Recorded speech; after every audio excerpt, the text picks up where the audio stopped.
Dear graduating students, dear parents, family, and friends, dear Bard College Berlin community, may I welcome you all to this historic site with happiness and excitement in the heart.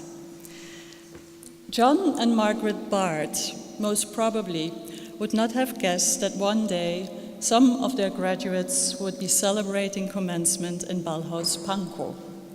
However, if they would have traveled to Bohemian Europe in an Henry James sort of way, they could have driven out to the Berlin countryside and taken a refreshment in this very establishment. Ballhaus Pankow was officially opened in 1880, exactly 20 years after the Bards established St. Stephen's College in Annandale, today better known as Bard College. But that is all history. In today's commencement ceremony of the Bard College Berlin class of 2018, we celebrate the present most joyously, and we celebrate the future expectantly. And in that sense, before we proceed to the official program, I would like to read to you just a couple of lines from the writings of the minimalist artist Agnes Martin, who had such a reassuring view on future and present and how they connect.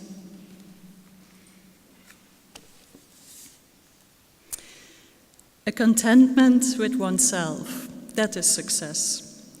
Do not stop short of a real contentment. You may as well never have been born if you remain discontented. Perfection is not necessary. Perfection you cannot have. If you do what you want to do and what you can do, and if you can then recognize it, you will be contented. You cannot possibly know what it will be, but looking back, you will not be surprised at what you have done. So, now we will start with some music from our students, and I have the honor to introduce Adeeb Hadi, Giovanna Castronari, and Mohamed Kurdi, and they will perform folk music as well as some of their own compositions.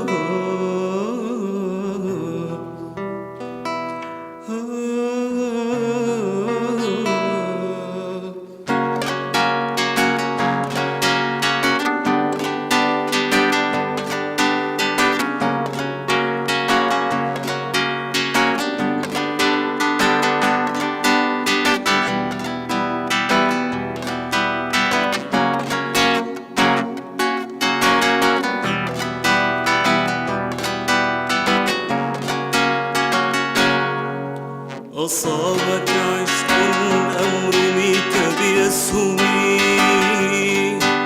فما هذه إلا سجية مغرمي ألا فاسقني كاسات وغني لي بذكر سليمان والكمان ونغمي ليل يا ليل ليل الليل يا ليل يا ليل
حياة تقبلن ثغرها إذا وضعتها موضع اللثم في الفم.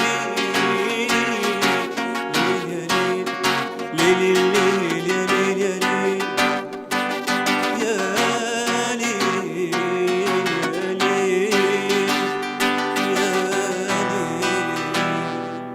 يا ليل يا ليل يا ليل. Thank you. The next song is called Don't Be Afraid of Tomorrow. I choose this song because I feel everything in this life about love and passion, and because I would like to say for the graduation students today, don't be afraid of tomorrow, and you're gonna be good, and you're gonna be successful. I hope you're gonna enjoy it.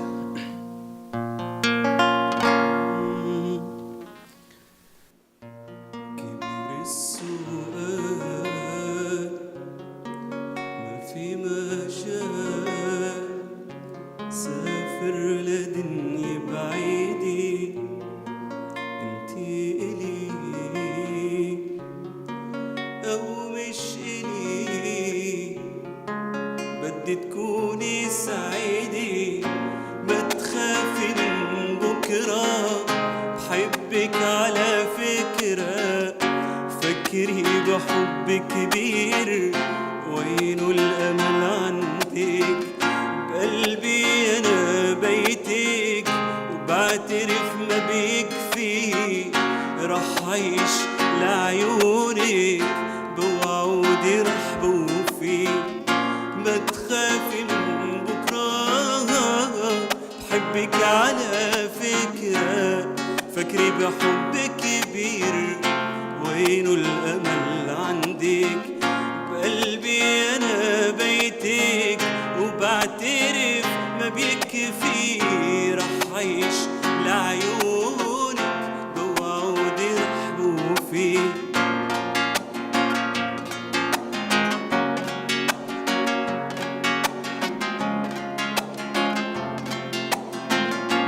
كبر السؤال ما في مجال سافر لدنيا بعيدة انتي إلي أو مش إلي بدي تكوني سعيدة خليكي بس حدي مع قلبي مش ضدي ايدي على ايدك تبقي إلي سندي بكرة الأمل بكبر بيجمعنا بيت صغير حبنا إشي مقدر ما تضيع حب كبير ما تخافي من بكرة بحبك على فكرة فكري بحب كبير وينو الأمل عندك بقلبي أنا بيتك وبعترف ما بيكفي رح عيش لعيونك بوعودي رح بوفيني.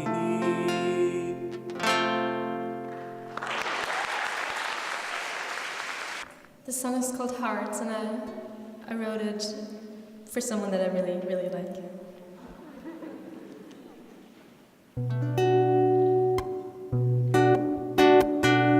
Whoa, hearts, don't love you for the way you look. Don't treat you like a picture book that they read and throw away. Whoa, hearts, don't love you for the things you wear. Don't treat you like a stupid pair of old shoes.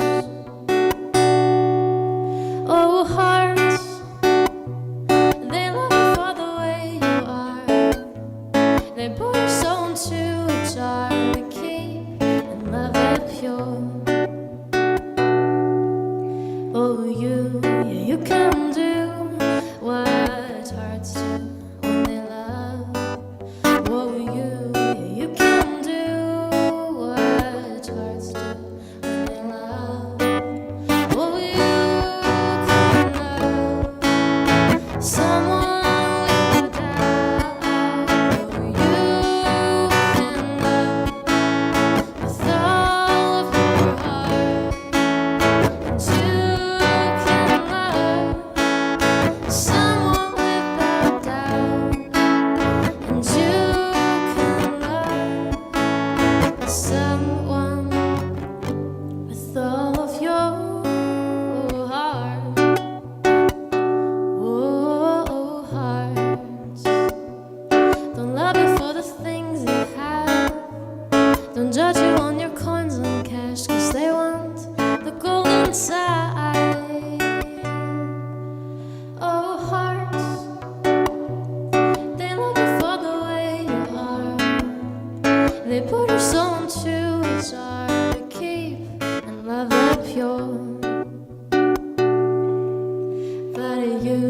you can do what hearts do when they love.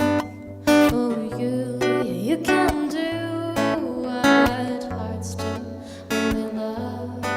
Oh, you can love someone without doubt, and you can love someone without doubt, and you can love someone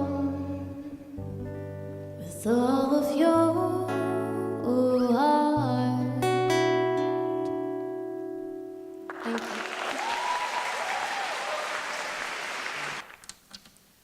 It's me again.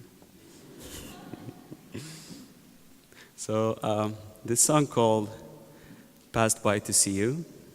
It's an Iraqi traditional song. I chose this one because it's pretty and express the love, the Baghdadi love. So it's very different.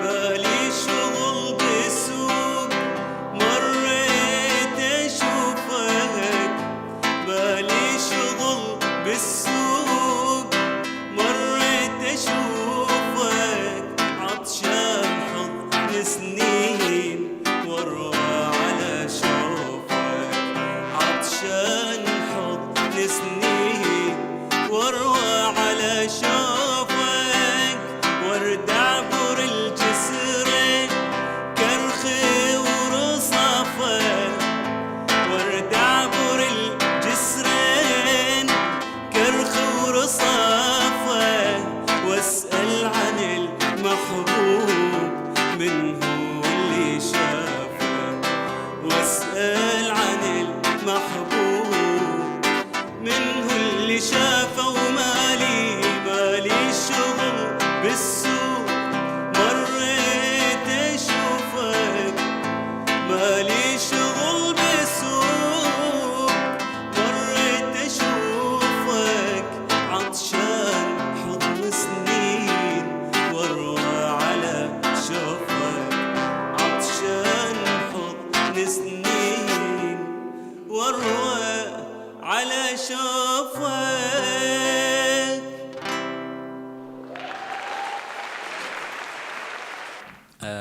This is the first time I'm gonna sing in English.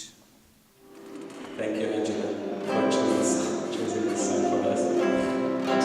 Yeah. That was Sure, come in.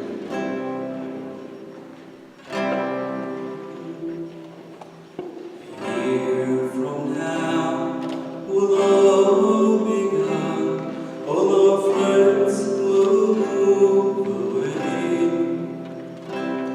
They're going to better places, but our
May I invite on stage Katrin Toal, Dean of Bard College Berlin.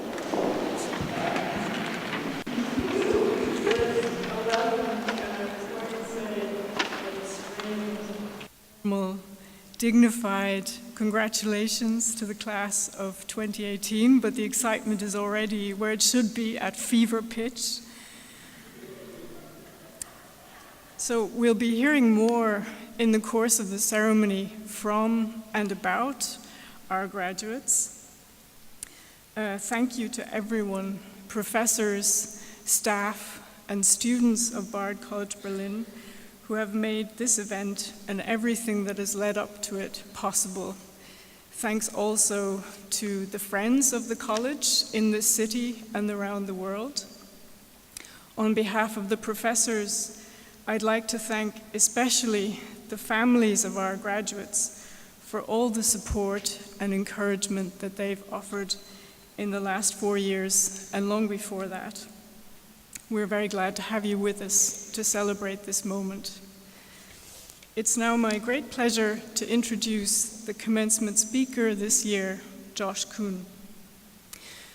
Visitors from Bard College Berlin to the American Academy, where Josh is currently based as Bosch Fellow in Public Policy, immediately perceived from a talk he gave there that he would be the ideal speaker for today's celebration. As you can see from his biography in the program, he is, in the tradition of BCB graduation speakers, far transcendent of any single or multiple professional affiliation.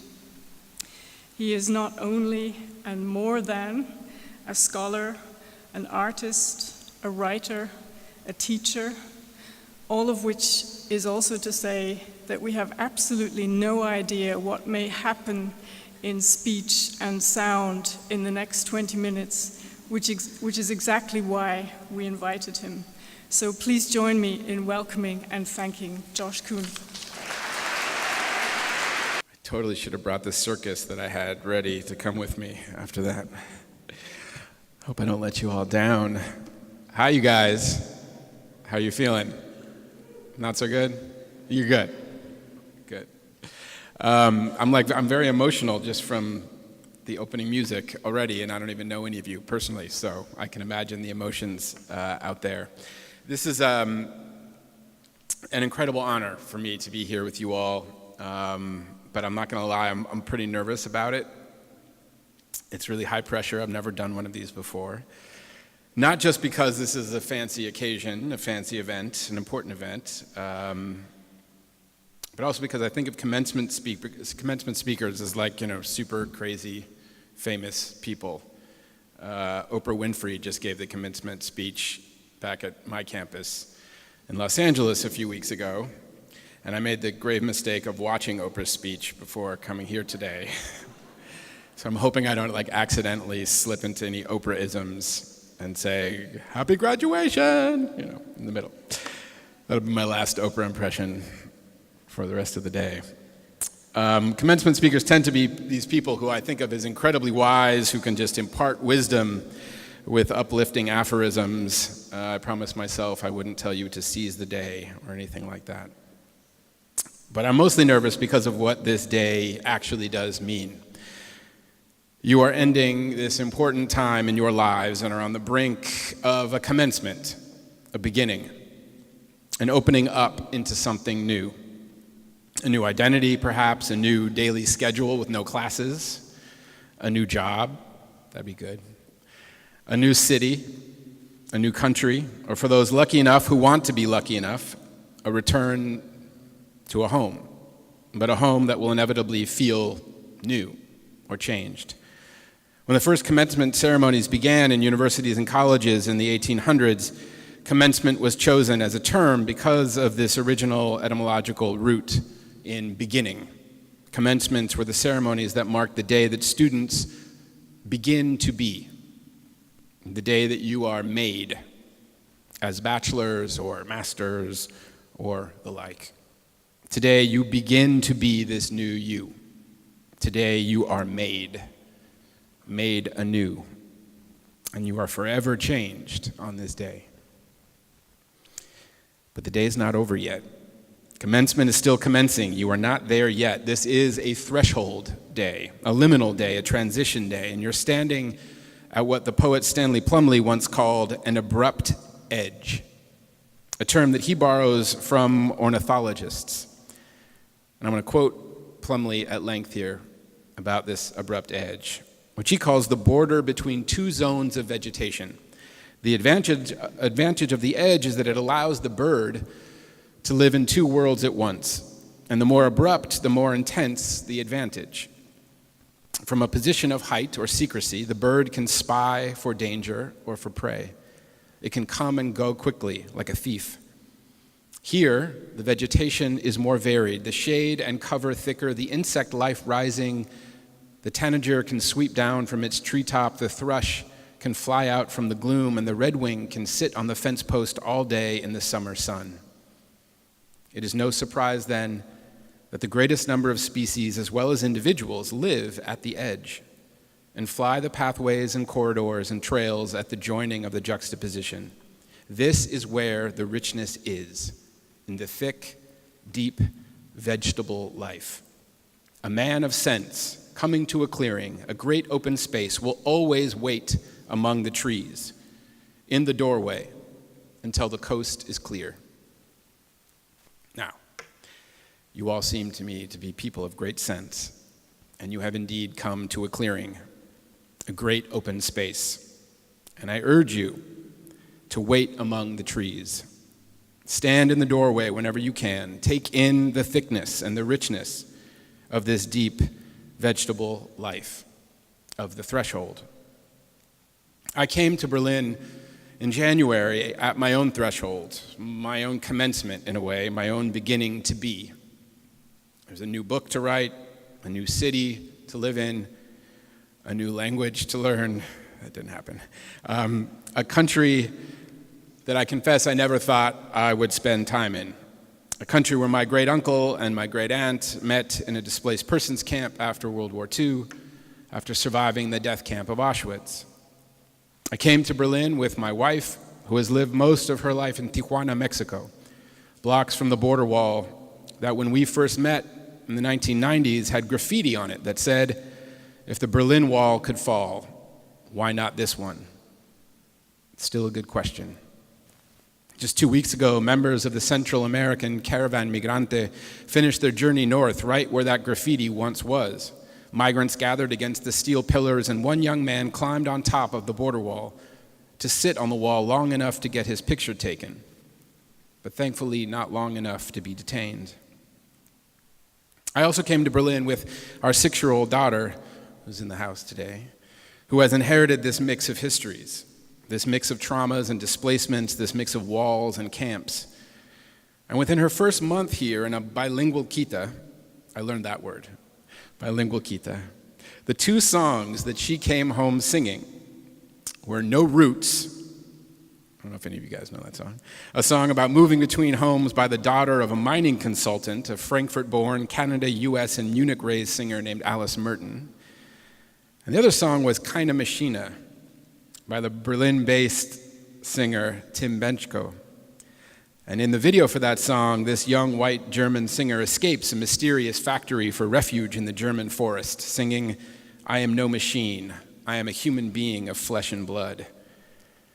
Kind of heavy, those 2 songs for 6-year-olds, but I thought it was telling. Because as I immersed myself in my own research on the arrivals of migrants and refugees to Berlin and in the history of guest workers from Turkey and beyond, not to mention histories that I already knew well of labor and work that will most certainly not set you free.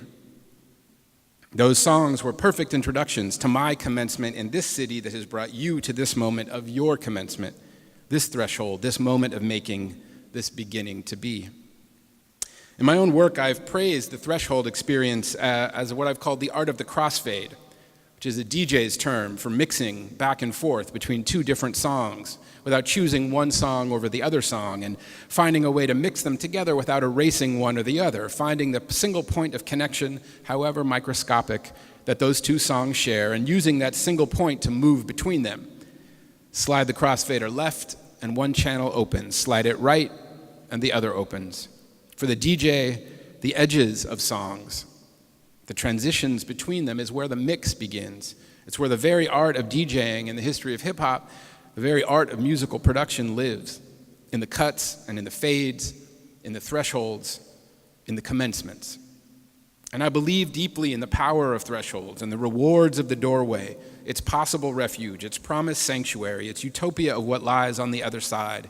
And I'm drawn to borders as places where identities and nations and languages cross and get confused. Borders are dialectical spaces, and even before spending time here in Berlin, I've been drawn to that great legacy of dialectical thinking that German thinkers produced in the early part of the last century. The importance of introducing a difference into a discourse, a confrontation between divergent opinions with a view toward arriving at an agreement that is mutually accepted. Brecht and Benjamin and Bloch, others, all came back to the power of what one scholar has called bringing different points of view into confrontation around the same question. In 1940, in exile in Finland, before eventually returning to East Berlin after the war, Brecht asked us to consider the power of thresholds, of borders, and their inevitable discomforts and their dislocations and their eruptions. He wrote, "The best school for dialectics is emigration. The most penetrating dialecticians are people in exile. It is changes that force them into exile, and they are only interested in those changes. From the tiniest signs they deduce, so long as they are capable of thinking, the most fantastic events. They have an eye for contradictions. Long live dialectics! Exclamation point. Long live dialectics indeed. But I think we have to answer Brecht this way. And long live the bodies and minds in exile who do that dialectical thinking. Long live those forced to flee, those on the run, the uprooted and the dislocated. Long live those who took their own lives at borders. Long live those whose lives were, whose lives are taken at borders, through fences and beneath walls. All of us in this room, all of us in this city, all of us in this Europe, all of us in this contemporary world also know that crossroads, the border crossing, the border between cities, nations, cultures, and worlds can also offer no refuge at all, but can be zones of great risk and vulnerability, and indeed death. Doorways and thresholds and borders, sites of openings and closings can be dangerous. Just last week, I visited the Berlin Wall Memorial site that I'm sure you've all been to at Bernauerstrasse. And like most who visit, was taken by the site's commemoration of this deadly and traumatic era of the past, with its death zones and checkpoints and walls and homes and families that have been split in two, a city defined by thresholds and doorways and edges. But I also thought about what the Berlin-based artist Trevor Paglen, riffing on Mark Twain, recently said in an interview. History rhymes. History rhymes. So I looked at that guard tower and I saw Gaza, and I looked at the drawings of multiple fences and checkpoints and I saw Tijuana and Nogales and Juarez. I looked at the flowers next to the black and white photographs of Germans killed trying to jump the wall and make it across that zone between East and West, and I thought of the thousands who die in the Mexican desert each year. I thought of the nearly 100 Palestinians killed this year in Gaza. In his novel about the wall, Peter Schneider described the wall this way, the Berlin Wall. What on the far side meant an end to freedom of movement, on the near side came to symbolize a detested social order. For Germans in the West, the wall became a mirror that told them day by day who was the fairest of all. And so it goes, mirror, mirror on these walls. In Berlin, wall thinking might technically be history, as I'm sure you all found, but is of course still alive and well in different forms in the world that you are all moving out into. In Hungary, where Viktor Orban has rejected liberal democracy for a secure Christian democracy, it's alive and well. It's alive and well in the United States, where just 2 weeks ago, Attorney General Jeff Sessions stood at the Tijuana wall that I just mentioned and declared that all people seeking asylum will be designated as criminals and promised to separate parents from their children in the tradition of slavery and in the tradition of Nakba. Days later, White House Chief of Staff John Kelly declared most immigrants crossing the border as unable to assimilate because they don't speak English, and because they come from rural villages. And this legacy, of course, is also alive and well here in Germany, too, wall or no wall. Welcome culture, integration culture, B1, B2, C1, C2. Assimilate or else. Walls live on without the walls. Who is German? Who's allowed to be German? Can a Syrian who comes to Germany as a refugee ever really be German?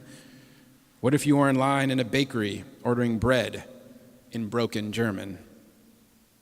Are you, quote, a foreigner who is being tolerated here illegally?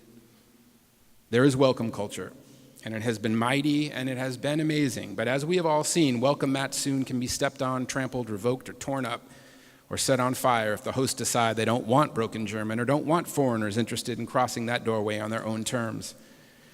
I recently spent an afternoon here with one of your fellow Bard classmates, Anas al-Maghrabi, who arrived in Berlin from Syria via Lebanon, via Turkey, via Greece, via Macedonia, via Serbia, and via Croatia. And when I visited his dorm room, I noticed that he too had a welcome mat, only it was on the ceiling, not the floor, with a pair of shoes, his shoes, still attached, nailed to that welcome mat. Sometimes welcome is not where you think it'll be. Sometimes welcome is upside down and we get stuck to it, never able to leave its framings and classifications.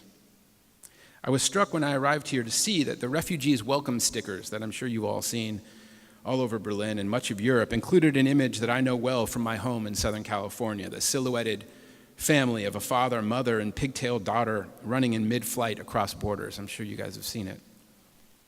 In Southern California, that image was not actually a welcome image, but a warning. It appeared alongside an interstate to warn drivers heading south to Mexico not to hit migrants with their cars, migrants who might be sprinting across the freeway in search of safety.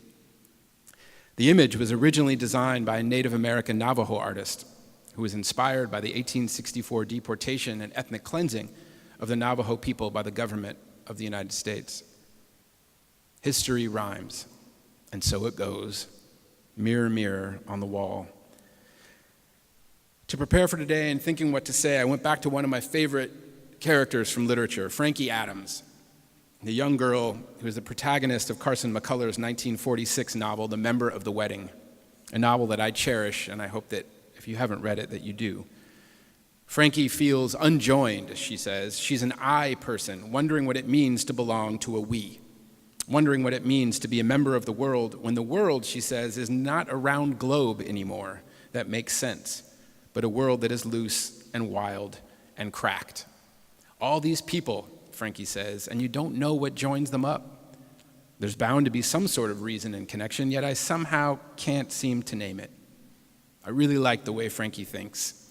That's what I mean by thinking like a crossfader, thinking dialectically. In the face of ruptures, how do we work with the fragments of culture to produce new mixes, new orders of being? Since arriving in Berlin, the one language I have tried to learn is Arabic. Just as easy as German, by the way. I wanted to take Arabic lessons to better understand the music that I've been listening to and loving, which now includes the music we heard today, and to better understand those musicians who make the music I've been listening to and loving. But in the process, I found that the language of Arabic to be full of lessons on connection and care across boundaries of self and other. Forgive me, all of you who do speak Arabic, who know this by heart, but for a newcomer to the language, it's quite profound. When someone says hello to you in Arabic, it is not enough to respond with a hello. One should respond with two hellos back. If someone wishes you a good morning, a morning of well-being, sabah il-khair, one responds not with a good morning back, or even good morning to you, but with sabah in-nur, morning of light. When we connect, it is not enough to acknowledge or recognize, but we must offer light where there was none before. And it's there in the language of Arabic itself. In the formation of a word, only 6 Arabic letters do not change when they connect with the letters to their right. All other letters must change their shape. As my teacher tells me, they must lose their tails. They're the same letters, but they look different. To connect, in order to become part of something bigger than a single letter, the letters must change. As you move through your own lives and move through your own work, this is an important lesson. As you connect, as you move outside yourself, you should want to lose your tails, change your shape. You will be the same, but you will be different. Now, I realize that telling you, as my big advice to you, to behave like Arabic letters might not be the most typically rousing commencement speech advice.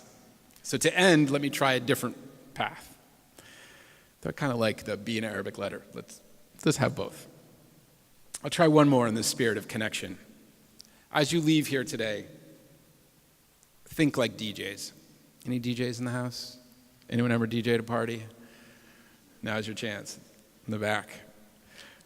When a DJ approaches a set or a mix, she is not thinking just about the song she will play. She's thinking about what song she wants to connect each song to and how she will do it. What does Drake have in common with Khalthum? How do you mix those two together? I don't know if I want someone to do that or not yet. When a DJ approaches a set or a mix, she is thinking, what story do I want to tell out of all these disparate elements? What narrative arc can we create out of these fragments? For the DJ, difference is the foundation of storytelling, the foundation of creating new spaces, new emotions, and new movements. To think like a DJ is also to think about the present and the future with an eye of the historian. To make a new mix, DJs need the past. You got to dig through the crates. You got to have your songs. You got to have your records. You need your sources. You know that the new work you will make will only be powerful and will only move you and move those around you if it's knowingly rooted in the past. To think like a DJ is also to think about what kind of new assemblies you hope to create. For a DJ, that assembly is probably a dancing crowd. For you, it might be a circle of friends, a community you work with, an audience you hope to impact. As you think about your mixes, grounded in history but aimed for the present and the future, think about your publics, your audiences. Think about the crowds and the assemblies that you hope to make. To think like a DJ is also to think about emotions and feelings and mood and movement. How will your work move others to move? How will it move others into action? How will it move them into feeling differently or deeper about themselves? How will it move them to feel about the world around them? How will your mix bring a stranger joy? And how will that joy connect you to someone you have never met before? How will that individual movement produce a collective movement that leads to a new horizon? In other words, make your own path through history and culture. Put your own story on the fragments of life that are in front of you, the ruins of time gone by. Tell your own story against the backdrop of all those stories that have already come before you. Nobody wants the same song again, no matter what record labels might say. We need new songs that know the old songs well enough to keep loving them or leave them behind. New mixes that know that history rhymes, and new publics, new assemblies, new friends, and yes, in this place especially, new dance partners, no matter how improbable or unexpected, are always possible if the music is right.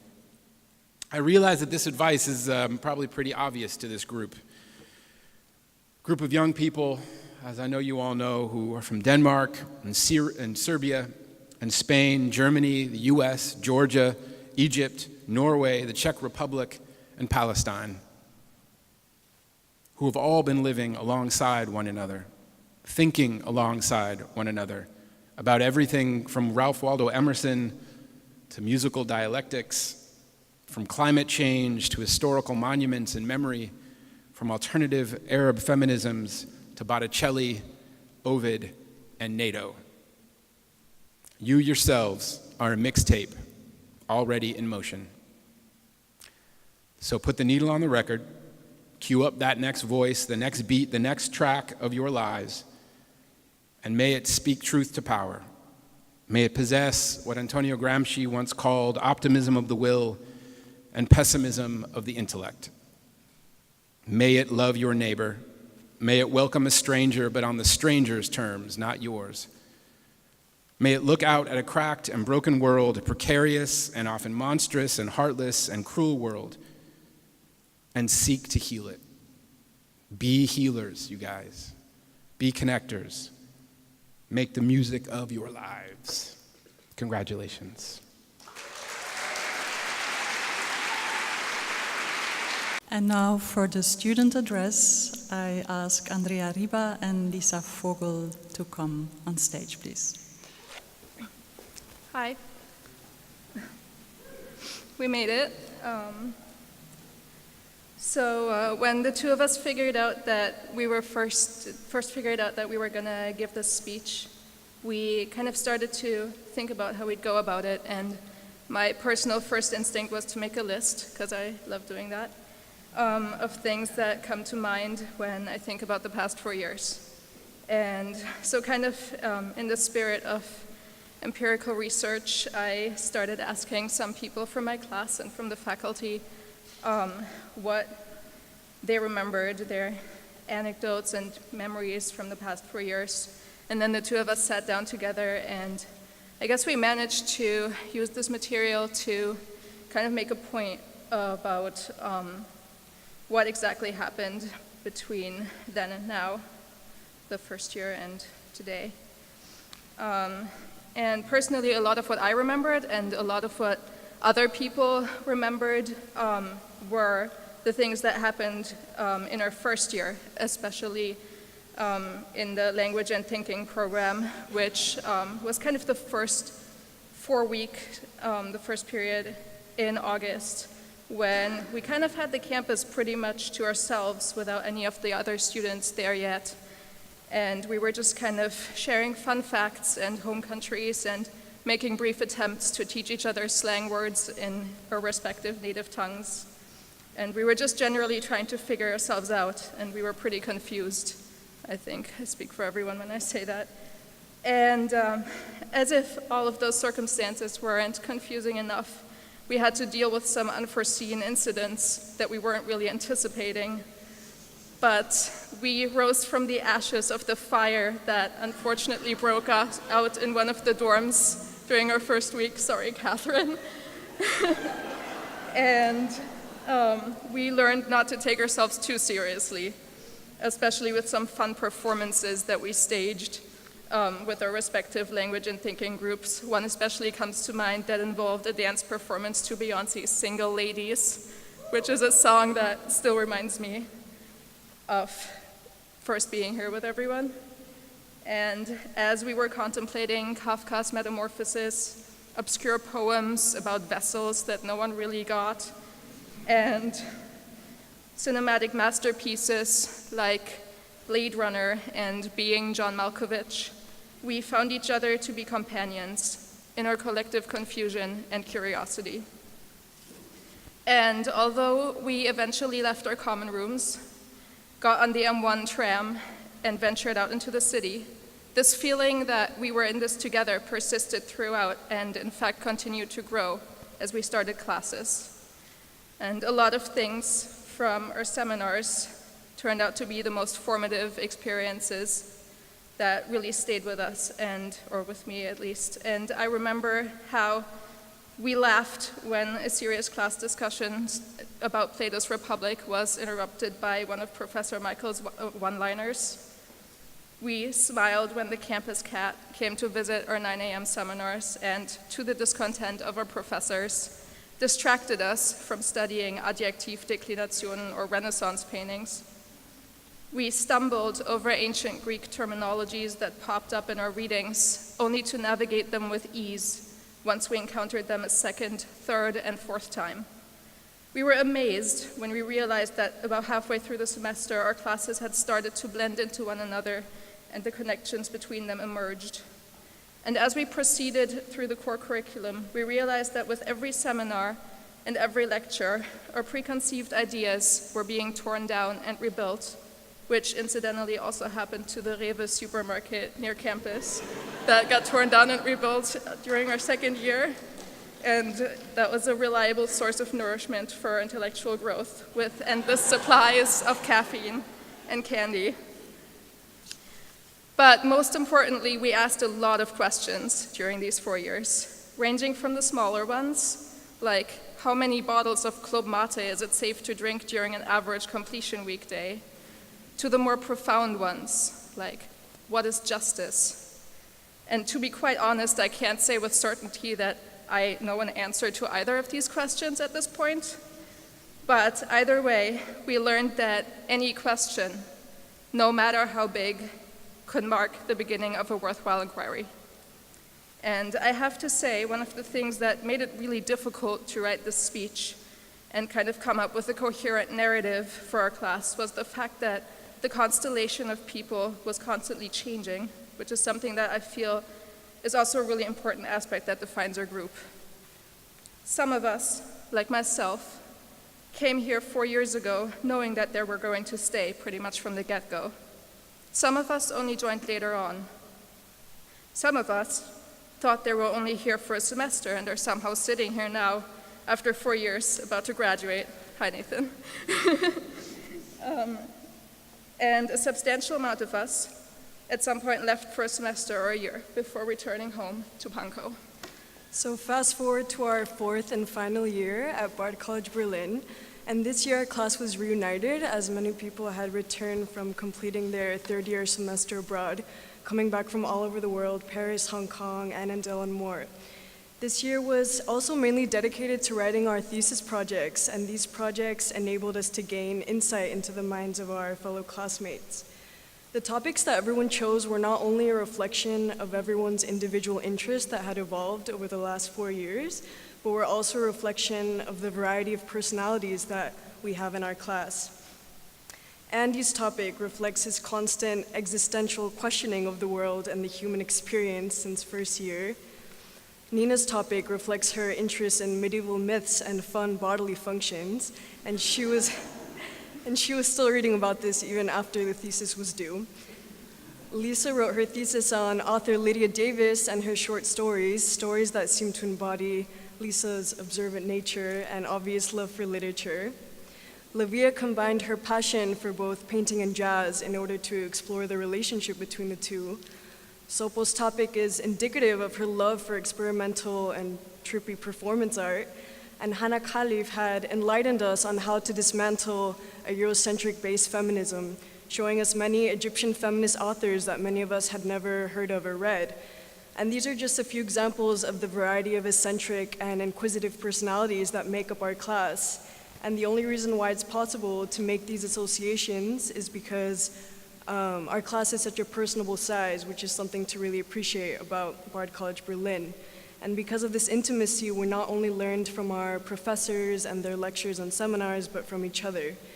And considering that we're coming to an end, we once again find ourselves asking questions, and the answer to the question of what's next is different for every one of us.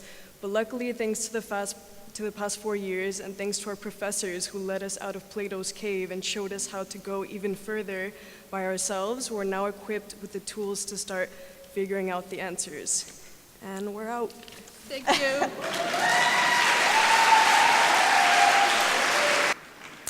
I now invite James Harker, Professor of Literature and Rhetoric, who will invite each student to the stage for the book gift. So I did some math earlier today, and I found out that I have assigned some of you almost 20,000 pages of reading in the last 4 years. Sorry, but we're not done. It's our final gift to each of the graduates. For Benedicta Grunwald, from her supervisor, Jeff Lehman, Pagan Mysteries of the Renaissance by Edgar Wind.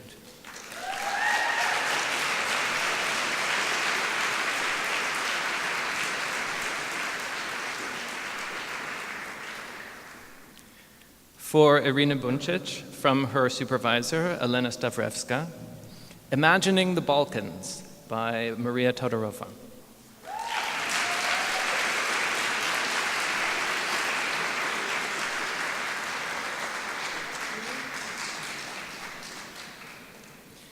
For Sullivan Carter, from his supervisor, Agata Lishak, The Cars by Wolfgang Tillmans.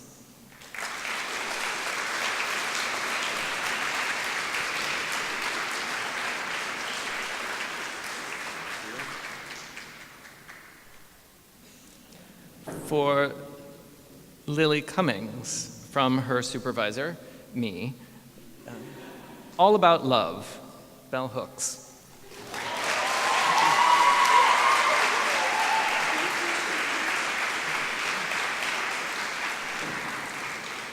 For Joel Dumbrower, from his supervisor, Marion Detjen, 2 books, actually. Flying Couch, a graphic memoir by Amy Kurzweil, and We Won't See Auschwitz by Jeremy Drace.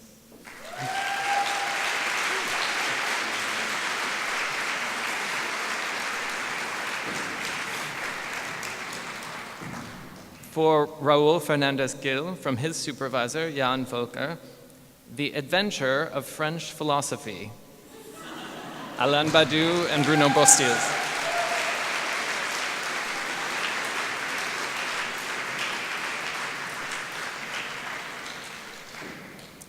For Esme Forbes, from her supervisors, Carolyn Wolf and Aya Zoika, 4 Walls and a Roof, The Complex Nature of a Simple Profession, Renier de Graaf.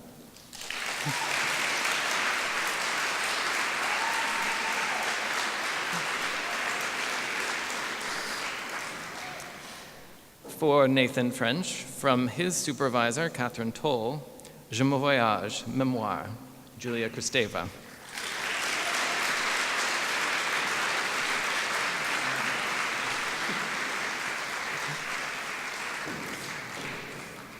For Hannah Henschke, from her supervisor, Ian Lawson, A Brief History of Humankind, Yuval Noah Harari.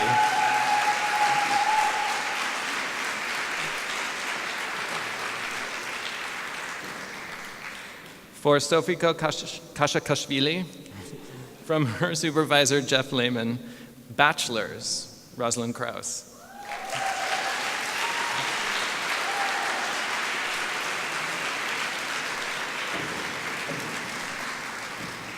For Hannah Khalaf, from her supervisor, me, Living a Feminist Life, Sarah Ahmed.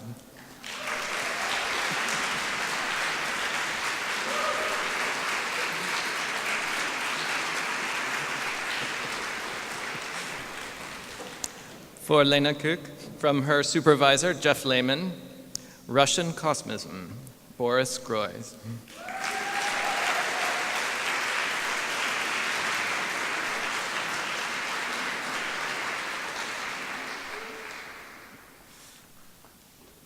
For Nina Lewis, from her supervisor, Michael Weinman, Meta History, Hayden White.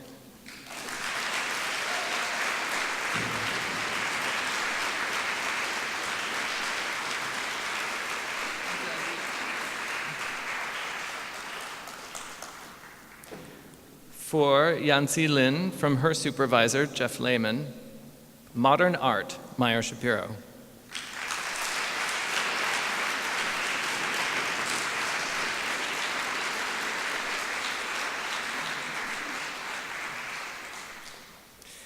For Maya Moschlet, from her supervisor, Martin Binder, The Happiness Industry, William Davies.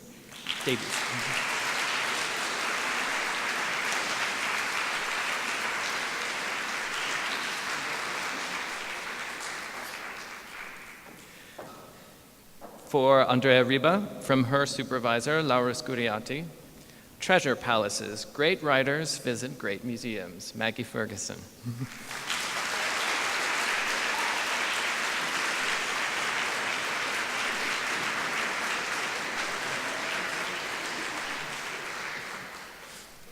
For Vanessa Schäfke, from her supervisor, Aya Zoika, Berlin, die Schönheit des Alltäglichen, urbane Texturen einer Großstadt, Frank-Peter Jäger.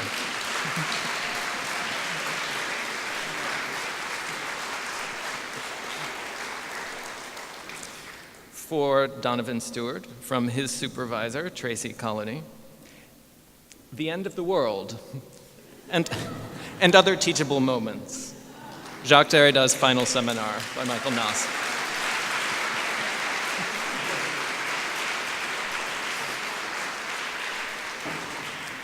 For Michal Stroka, from his supervisor, Boris Foreman, Economics of Good and Evil, Thomas Sedlacek.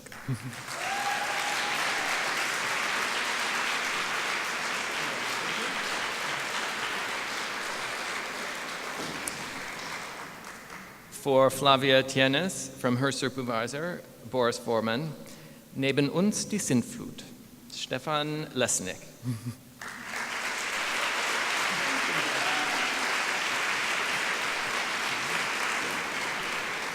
For Eva Tomic, from her supervisor, Michael Weinman, Acting and Concert, Music, Community, and Political Action by Mark Pattern.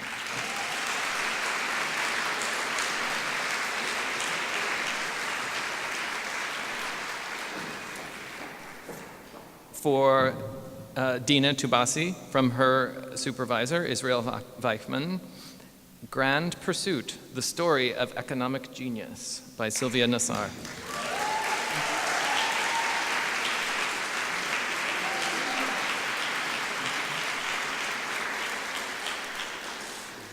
For Lisa Vogel, from her supervisor, me again,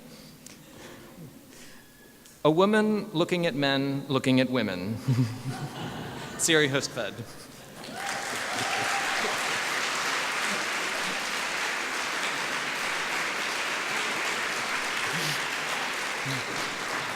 For Yang Shao, from his supervisor, Michael Weinman, Nostalgia for the Absolute, George Steiner.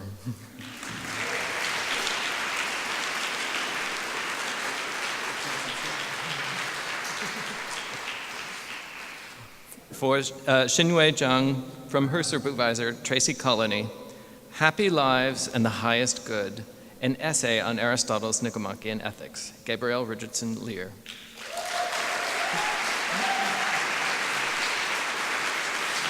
Congratulations, graduates. So this is going to be less of a charge than a salute to the class of 2018.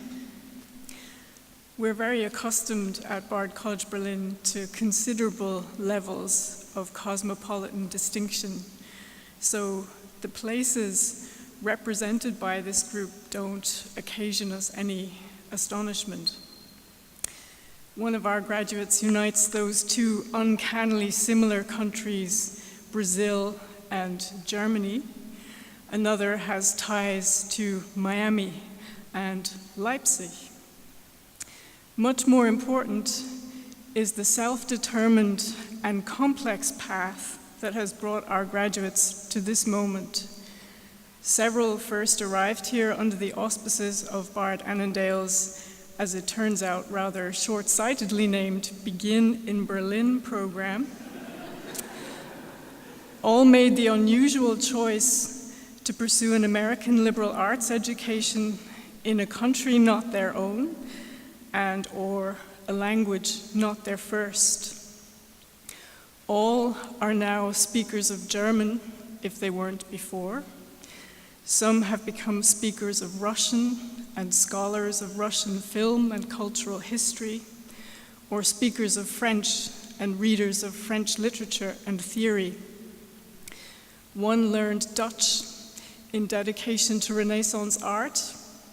Since you don't need Dutch to actually communicate with the Dutch, you have to have an even loftier aim. Another mastered ancient Greek prosody and tutored her fellow students in the language. As you can see from the thesis projects that are listed in the commencement program, environmental science is one significant theme for this class. Again, the pathway to topics in that field has been an unusual one through a formation in the humanities, in ethics and aesthetics. We have at least two filmmakers of international promise in this group. I think it came as just as much a revelation to them as it did to their instructors early in their studies. One of them had started out intending to specialize in economics, and this is the sort of thing that can happen to you in the liberal arts. In the class of 2018 are the women founders of Bard College Berlin's Student Parliament, an entity that has, in a few brief years, traversed the sometimes perilous route from revolutionary force to constitutional resilience. As you can see again from the thesis projects, the work of the class as a whole shows a marked interest in the politics of representation, whether it concerns national memory, religious persecution, social stratum, the obfuscations or the successes of public policy, the attempt to make loyalty from merchandise, the ways in which preconception and stereotype block the recognition of what might be similar, as well as the possibility of learning about what is different, or feminism. What is that word known to all men? As one of your, of course, favorite writers from the core curriculum this year, James Joyce, once put it. The thesis project's journey to the hidden heart of representation, whether it concerns a kind of literary narrative in which phrases seem to substitute as if they were material objects for the subjectivity they express, the links between music and painting, and between music and forms of harmony in other spheres, or the question of how we characterize that which lies beyond knowledge and experience.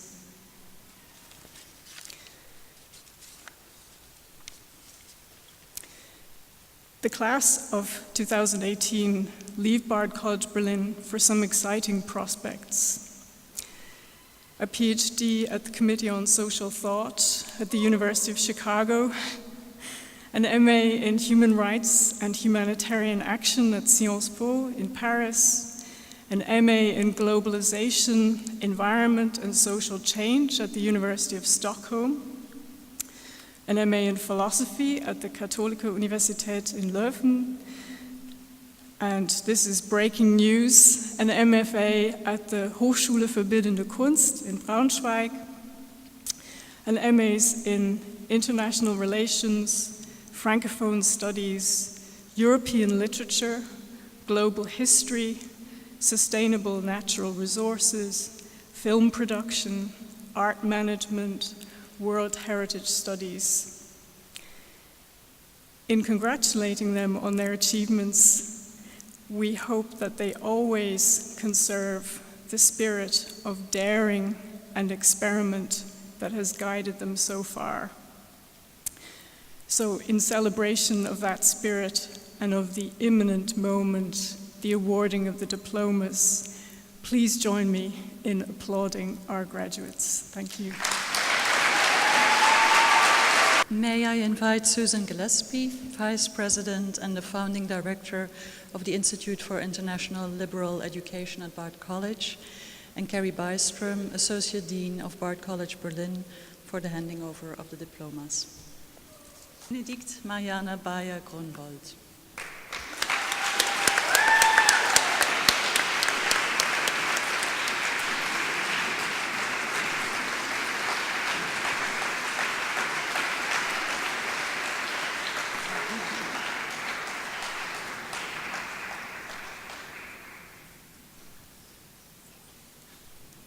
Irina Bunčić.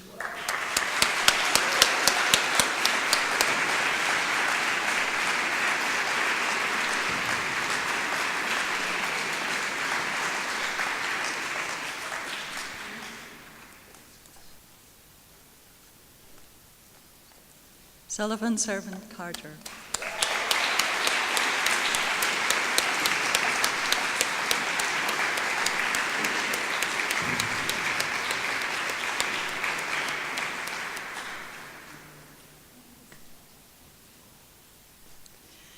Lily Gabrielle Cummings.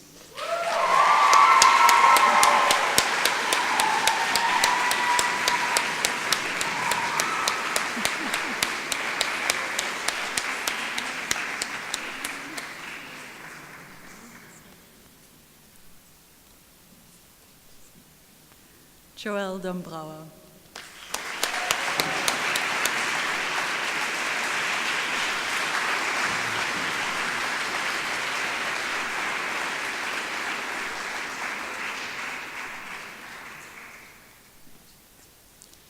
Raúl Fernández Gil.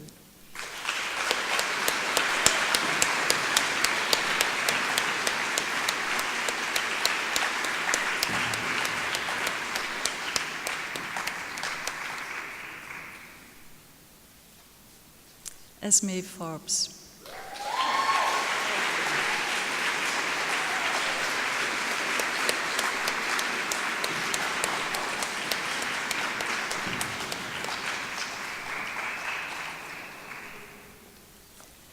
Nathan Aaron French.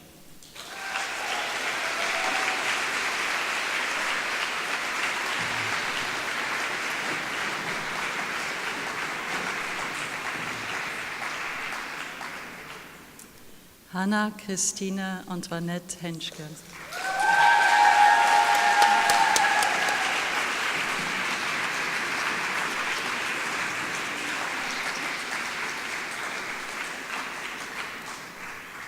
Sofiko Kashakashvili.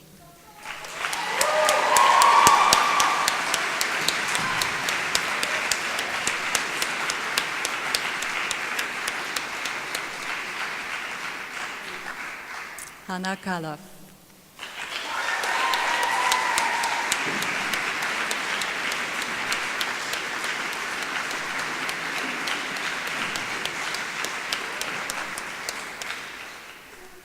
Lena Katharina Cook.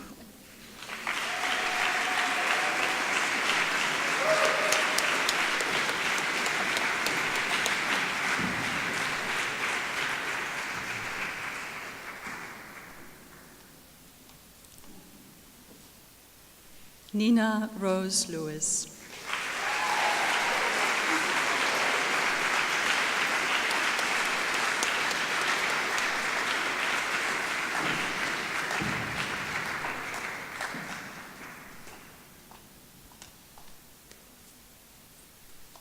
Yanchi Lee.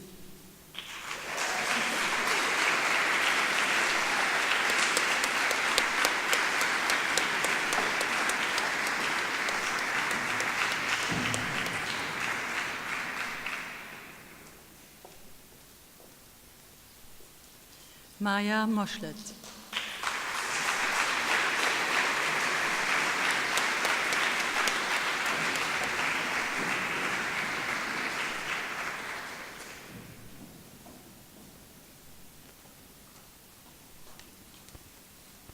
Andrea Riva.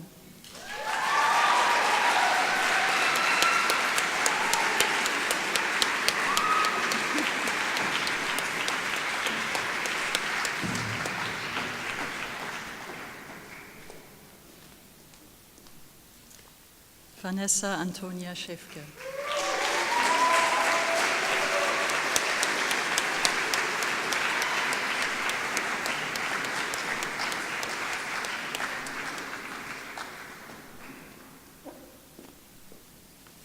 Donovan Alexander Stewart.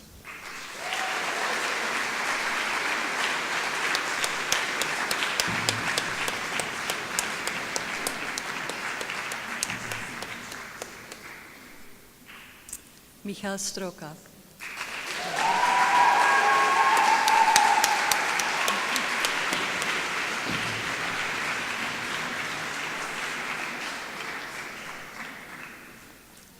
Flavia Magnatines.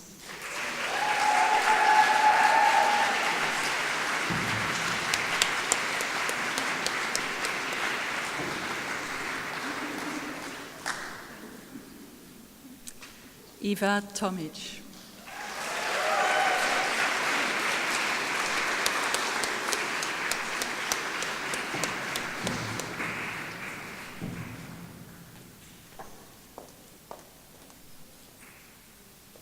Dina Tubasi.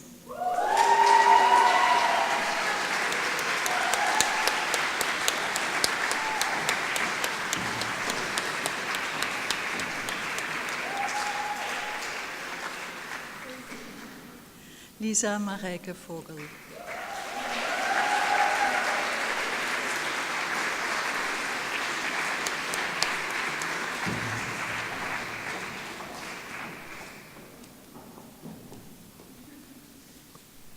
Yan Chao.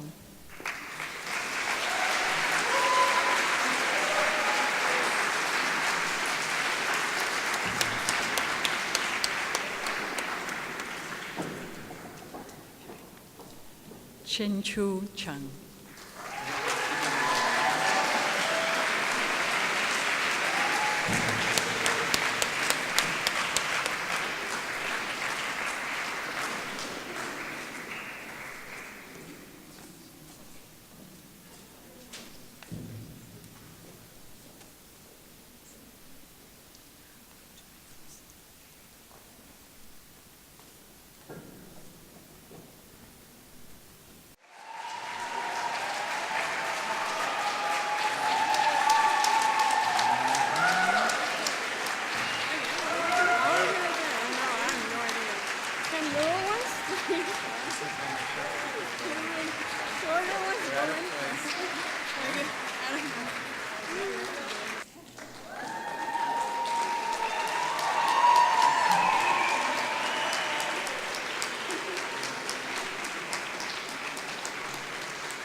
Good afternoon.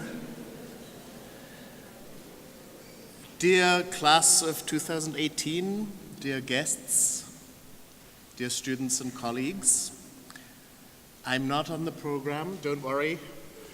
As far as I know, security won't come on stage and drag me off.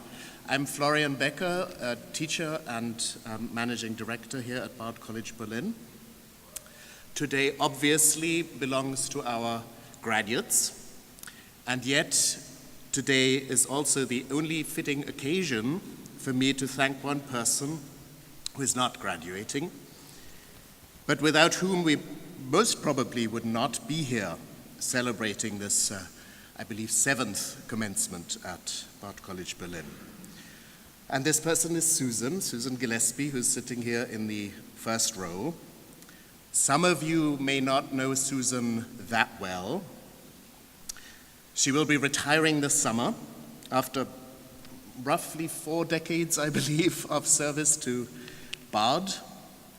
Since the 1990s, Susan has been playing the crucial part in building Bard's international profile. From the program in international education, which brought students from East and Central Europe to Bard, after the collapse of the Soviet Union, to what is now the Faculty of Liberal Arts and Sciences of St. Petersburg University in Russia, to the Bard Honors College, which is a part of Al-Quds University in Palestine, and others. Each of these transnational institutions is unique. Each is based on different local structures, political arrangements, educational needs, and social possibilities. And all took Susan's outstanding gifts for respectful, tireless, and imaginative planning, negotiation, and management to establish and to operate. Bard College Berlin, as we celebrate it here today, is obviously the labor of many, not least of you, our graduating class. But it is also and decisively your achievement, Susan. And though it may imply some immodesty on our part, I hope that you see what you wrought here as the capstone of your service to Bard, Susan.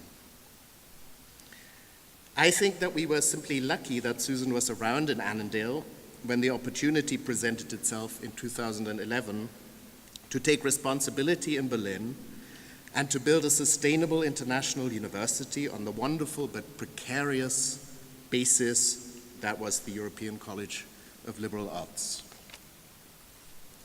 Maybe those of you who have worked with Susan agree. I don't know anyone quite like her.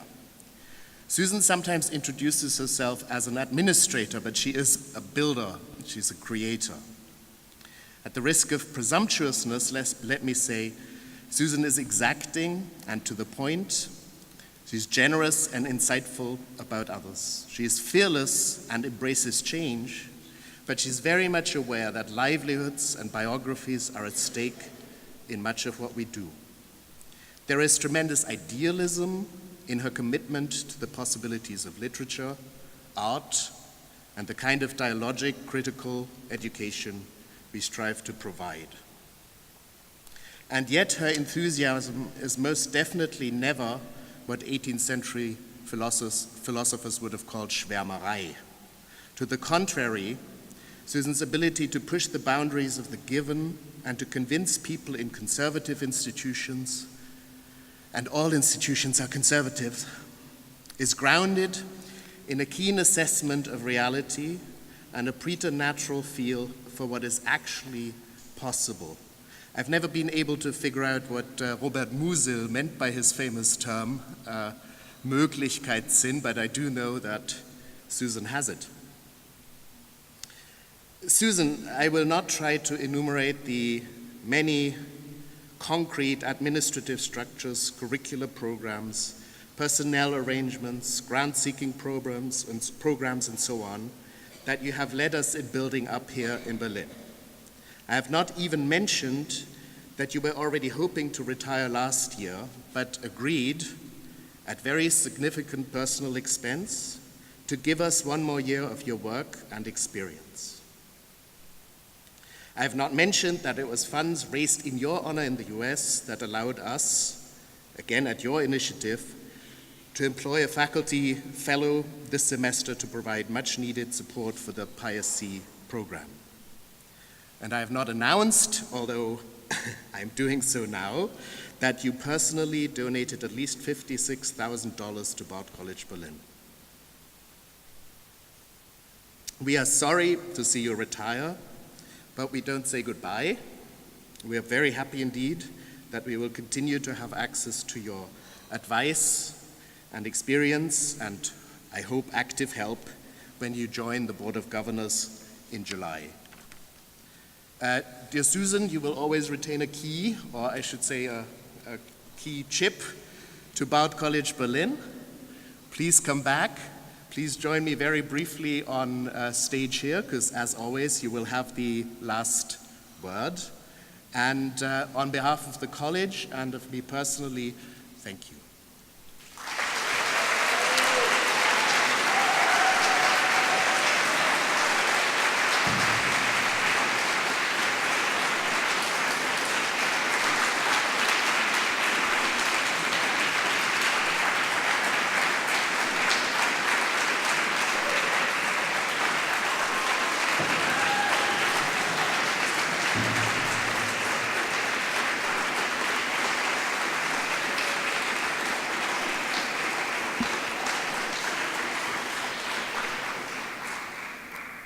Thank you, Florian. Thank you all. It's been fun, really. I wanted to start today, I do have the last word, by saying how proud all of us in Annandale are of all of you here and of what this institution has become and is still becoming. It's really been, I have to say, an honor and a pleasure, naturally also a job of work, but a wonderful chance to be involved here and to see how possible it is to do something so improbable and so good and so promising. We have graduated today 25 students from 12 countries. I remember at our first graduation, Jens Reich, our board member sitting over here, saying how mathematically improbable this was. That we have here 200 students from 60 countries, right? This is a very unusual community and an unusual opportunity for us. Thank you, students. Thank you. I'm not done yet, but I want to say the thank yous now. Thank you, parents who've come here from all over and supported your students all these years. Thank you, faculty. Thank you, sometimes unsung, yes, administrators. Particularly, I'd like to thank you, Irina and Vendetta, who helped put together today's event.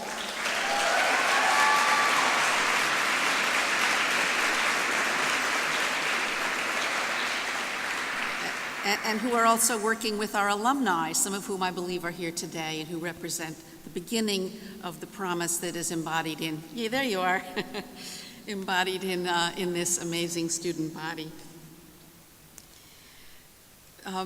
Vendetta mentioned at the outset that this is a historic space, a historic room, and Jens Reich again informed me as we chatted before the ceremony that there is a popular song, the Gassenhauer. There's no really good English translation for this kind of popular song sung in the streets with the title Bolle reiste jüngst zu Pfingsten. Bolle traveled once upon a time on Pentecost, that is tomorrow. And the song is about a group of people who used to come out here, as Vendetta said, for a nice springtime holiday on Pfingsten and got into a tremendous fight. A real physical fight with, I gather, not just fists, but also knives. So let us remember that part of our history as well. Pfingsten, Pentecost, is also, as I discovered reading Die Welt this morning after I got off the plane, the holiday on which the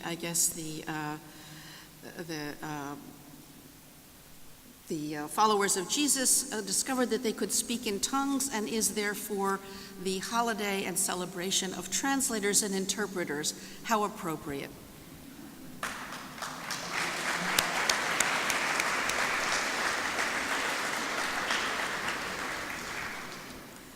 So to conclude here with some advice to the graduates, I do want to take this opportunity to tell them some things that other people probably will tell them.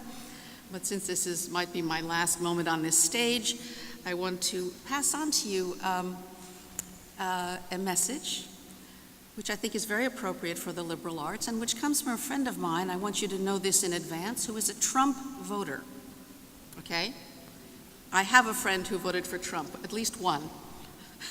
I hope some of you do too. And his advice is, if you want to convince yourself, show yourself that you have a curious mind, find a serious representative of the opposing view and talk to them.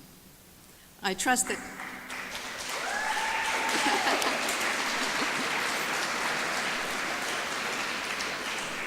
I trust that you have already done that, but there may be still room for further outreach and experience in that area.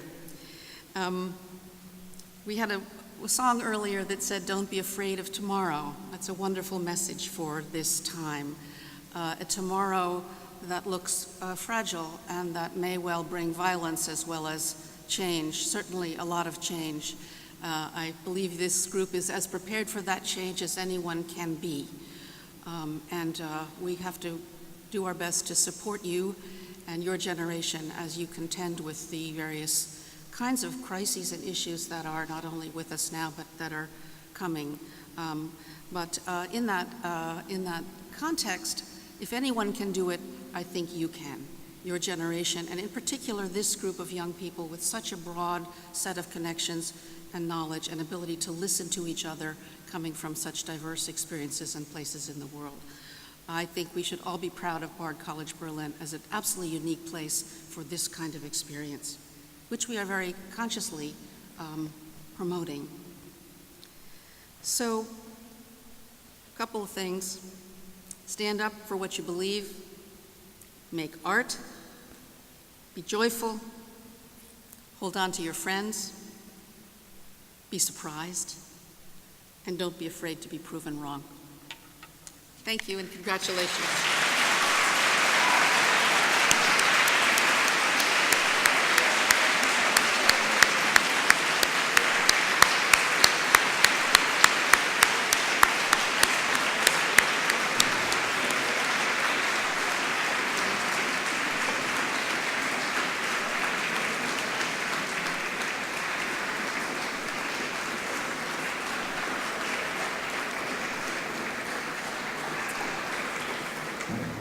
And then, dear graduates, dear guests, we especially also wanted to thank our board members who came, Marilie van Dalen, Jens Reich, Michael Steinberg. Thank you for traveling to Pankow.